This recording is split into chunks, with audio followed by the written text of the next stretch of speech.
Okay, I'm back. It's time to learn how to get some better physics into the game. So, what I mean by physics is more realistic movement that makes for more of a fun game. So, I'm going to take the Wizard Chicken game and I am going to add jumping to it. And with that jumping will come some gravity and some velocity and some friction. So, let's load Wix and let's check out our code. So right now, the two stats we have is player X and player Y.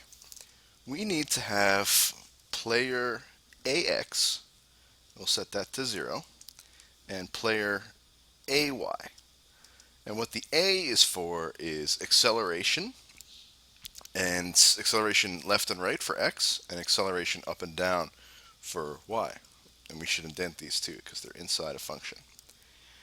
So, what we're going to do is instead of moving the player here, we're going to take out this and we're going to say the acceleration gets some minus to it. So AX will be plus a negative 1 instead of just player X.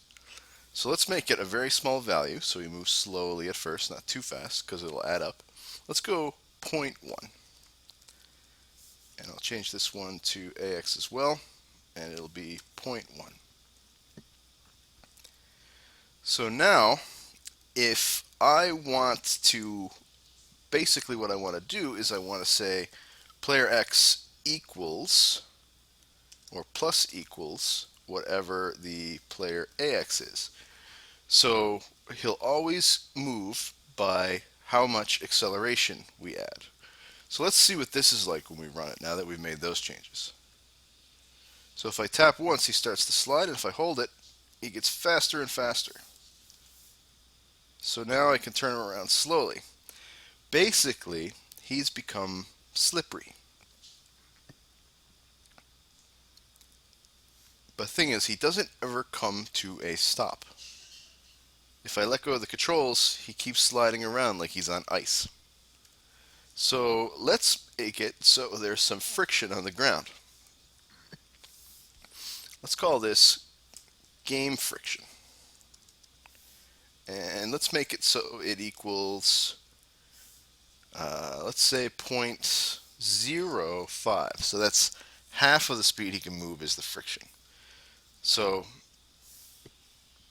we have to make it so that if the player AX is high and he's moving right, the friction wants to make that value move down, so he stops moving. And if the if the player AX value, the acceleration is a low value, which means he's moving left, the friction needs to slow him down there too. So let's see. We have to do some ifs to check if it's high and move it down to 0, and we have to do some ifs to check if it's low and move it up to 0 in case it's a negative number. So if player AX is greater than 0, then player AX minus equals game friction. So now the player AX value is going to go down based on how much friction we've decided there is. So right now there's every time we check and see if it's over X, player AX is going to go down by whatever number game friction represents right now.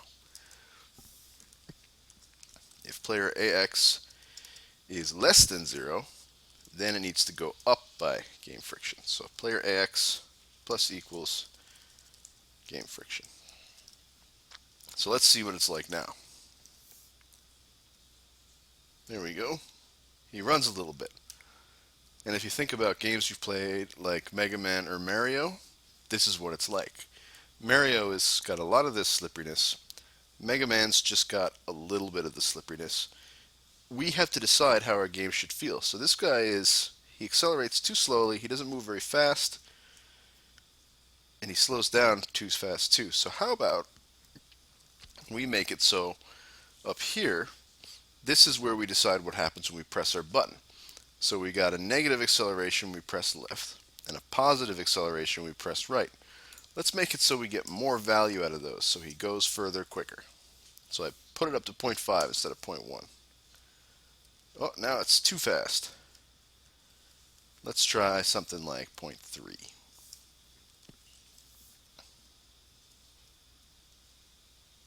It's pretty good running speed. And now, let's increase our friction. Up here in the init, I set the friction should be 0.5. Let's see how it is 0.05. Let's bring it up to 0.1, which is higher than 0.05. There we go. That's pretty interesting.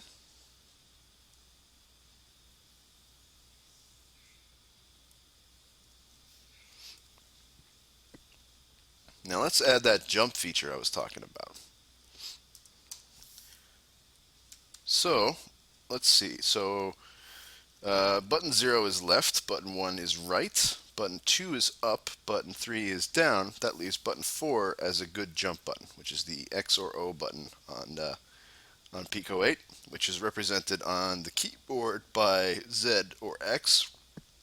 On the pocket chip that you might have, it is the buttons up near the screen.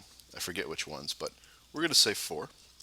So if button 4 equals true, which is our jump button, then we want player AY to equal to, let's say, negative equals, because we need to move by a negative. If we want to go up, we have to go negative, because remember how the negative coordinates are higher and the positive coordinates are lower. So we'll set the velocity at 3 to start. And right now, we're only adding our velocity left and right because it's x. Let's go player y plus equals player ax.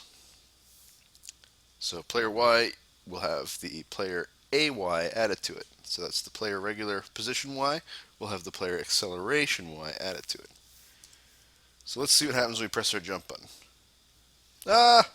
He flew away. The reason he flew away is because there's no gravity. So let's go up here. We've got game friction for the game world. Let's make game gravity and have that equal, let's have it equal point. We'll start with 0.1. All right, now we're adding the friction. Let's add the gravity. So unlike the friction, it doesn't need to stop going from left or right. Gravity always goes down, so we don't need an if statement. So let's go player AY, that's the acceleration, plus equals game gravity. So that means however far he's accelerating up, we'll have the game gravity applied so he goes down. Oh, now he fell out of the world because we don't have a check to see if he's on the ground. Okay, let's have a look. We have to have an if statement to see if he's at 120, 120y. So this will keep him on the ground. If player y is greater than 120, then player y equals 120, player ay equals 0. So let's think about what this does. So this asks the question, has the player gone to a value greater than 120, which means has the player fallen past the ground that we decided is at 120? If it has, set the player's y position back to 120 so he stays on the ground, and set player AY to equal 0. So let's try that. There, now he won't fall through the ground anymore. Now let's try our jump button.